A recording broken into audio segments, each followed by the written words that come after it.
L-Arċisqof ta' Malta qal li fil-qalb tiegħu għandu lil parroċċjani ta' Marsaxlokk u lil daw kollha milquta minn dak li jġibilna swit il-qalb. Monsinjur Charles Jude Cicluna sostna dan ftit tal-ħin wara li quddiem il-qorti tressa l-kappillan ta' Marsaxlokk Dunluk Seguna biex li fost l-oħrajn b'ħasil u misappropriazzjoni ta' flus. L-Arċisqof kienet jitkellem f'omelija jiem qabel il-festa ta' Santa Marija f'Haddingli fejn arċipri ġdid ħal possess tal-parroċċa.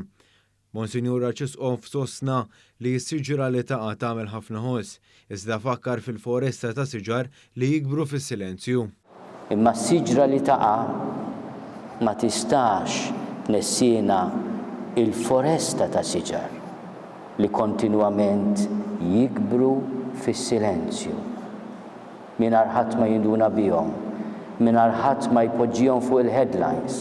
L-Arċisqof ta' Malta ta' bosta pariri lil Don David Farrugia, l-arċipret il-ġdid ta' Haddingli u sellem bosta assisin u kappillani ta' bosta parroċċi.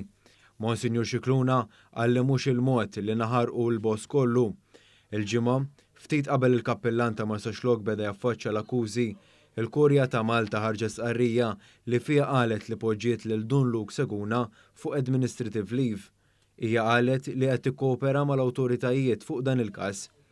Il-kappillan ta' Xlukkajri baqa' jinżamm arrestat u tieħed l-isptar wara li ħassu ma jiflaħx fl-awla.